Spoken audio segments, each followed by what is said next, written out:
ਅਗਲੀ ਜਿਹੜੀ ਹਰਜੋਤ ਸਿੰਘ ਜੀ ਗੱਲ ਉਸ ਦੇ ਉੱਤੇ ਕਰਦੇ ਜਾਈਏ, ਸੈਕਰਾਮੈਂਟੋ ਦੇ ਨਜ਼ਦੀਕ ਇੱਕ ਪਲੇਨ ਕ੍ਰੈਸ਼ ਦੇ ਵਿੱਚ 2 ਜਾਣਿਆਂ ਦੀ ਮੌਤ ਦੀ ਖਬਰ ਆ ਰਹੀ ਆ। ਬੀਚਕ੍ਰਾਫਟ ਬੈਰਨ 58 ਜਿਹੜਾ ਜਹਾਜ਼ ਸੀਗਾ, ਉਹ ਕਹਿੰਦੇ ਵੀ ਸਵੇਰੇ ਉੱਡਣ ਤੋਂ ਬਾਅਦ ਦੇ ਵਿੱਚ ਉਹ ਹਾਦਸਾਗ੍ਰਸਤ ਹੋ ਗਿਆ।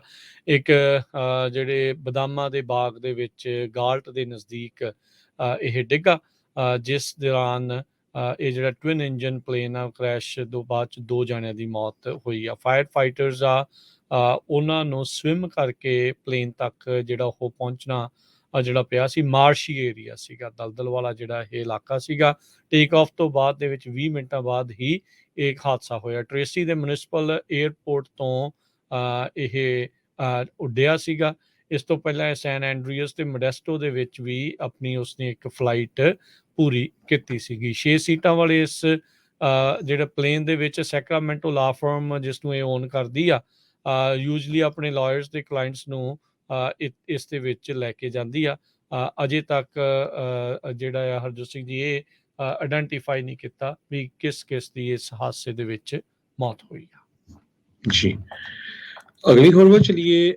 ਸੈਨ ਫਰਾਂਸਿਸਕੋ ਦੇ ਵਿੱਚ ਸਾਈਡ ਸ਼ੋਅ ਕਰਦੇ ਹੋਏ ਕਈ ਲੋਕਾਂ ਨੂੰ ਉੱਥੇ ਦੀ ਪੁਲਿਸ ਨੇ ਅਰੈਸਟ ਕੀਤਾ ਹੈ ਲਾਸਟ ਨਾਈਟ। ਇਹ ਸਾਈਡ ਸ਼ੋਅ ਇਹ ਹੁੰਦਾ ਵੀ ਜਿੱਥੇ ਕਿਤੇ ਚੁਰਸਤਾ ਹੈਗਾ ਜਾਂ 4 ਵੇ ਆ, ਸਟਾਪ ਆ, ਲਾਈਟ ਆ, ਉੱਥੇ ਕਾਰਾਂ ਬੜੀ ਤੇਜ਼ੀ ਦੇ ਨਾਲ ਘੁਮਾਉਂਦੇ ਹੈਗੇ ਆ ਤੇ ਕਈ ਵਾਰੀ ਲੋਕਾਂ ਦੇ ਜਿਹੜੀਆਂ ਸੱਟਾਂ ਇੰਨੀਆਂ ਲੱਗਦੀਆਂ ਉਹ ਜਾਨਲੇਵਾ ਵੀ ਹੋ ਜਾਂਦੀਆਂ ਹੈਗੀਆਂ।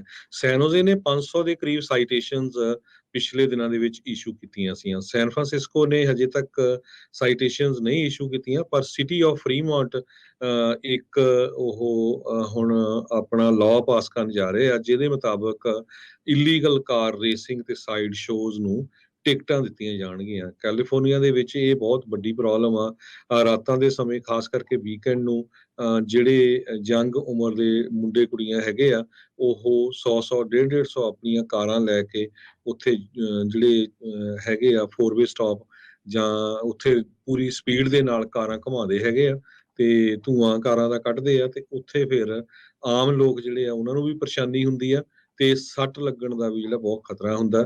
ਤੇ ਕਈ ਵਾਰੀ ਤਾਂ ਪੁਲਿਸ ਵਾਲੇ ਵੀ ਇਦਾਂ ਦੀ ਜਗ੍ਹਾ ਜਾਣ ਤੋਂ ਡਰਦੇ ਆ ਵੀ 100 150 ਜਾਣਾ ਹੈਗਾ ਆ ਤੇ ਭੰਗ ਪੀਤੀ ਉਹ ਆ ਸਾਰਿਆਂ ਨੇ, ਪਤਾ ਨਹੀਂ ਵੀ ਕਿਹੜਾ ਕੋਈ ਗੋਲੀ ਵੀ ਮਾਰਦਾ। ਸੋ ਉਹਨਾਂ ਦੀ ਵੀ ਜੌਬ ਬੜੀ ਖਤਰੇ ਵਾਲੀ ਹੁੰਦੀ ਆ ਉਸ ਟਾਈਮ ਤੇ। ਜੀ, ਬਿਲਕੁਲ। ਤੇ ਹਰਜੋਤ ਸਿੰਘ ਜੀ ਅਗਲੀ ਜਿਹੜੀ ਗੱਲ ਕਰਦੇ ਜਾਈਏ, ਬੇ ਏਰੀਏ ਦੀ ਪੁਲਿਸ ਨੇ ਸੈਕਰਾਮੈਂਟੋ ਦੇ ਉਸ ਬੰਦੇ ਨੂੰ ਗ੍ਰਿਫਤਾਰ ਕਰ ਲਿਆ ਜਿਸ ਉੱਤੇ ਇਹ ਦੋਸ਼ ਸੀਗੇ ਵੀ ਉਸਨੇ 12 ਸਾਲਾਂ ਦੇ ਇੱਕ ਬੱਚੇ ਦੇ ਉੱਤੇ ਗੋਲੀ ਜਿਹੜੀ ਉਹ ਚਲਾਈ ਹੈਗੀ ਆ।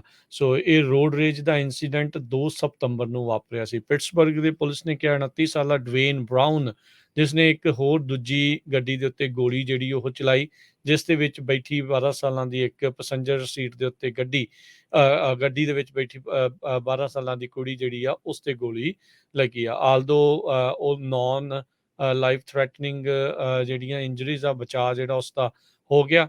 ਬਰਾਊਨ ਨੇ ਆਇਡੈਂਟੀਫਾਈ ਜਿਹੜਾ ਆ ਉਹ ਕਰ ਲਿਆ ਸੀਗਾ, ਬਰਾਊਨ ਨੂੰ ਆਇਡੈਂਟੀਫਾਈ ਕਰ ਲਿਆ ਗਿਆ ਸੀਗਾ ਐਜ਼ ਏ ਸਸਪੈਕਟ ਪੁਲਿਸ ਦੇ ਦੁਆਰਾ ਤੇ ਉਸ ਨੂੰ ਮੋਡੈਸਟੋ ਦੇ ਵਿੱਚੋਂ ਭਾਲ ਕੇ ਅੱਜ ਗ੍ਰਿਫਤਾਰ ਕਰ ਲਿਆ ਗਿਆ।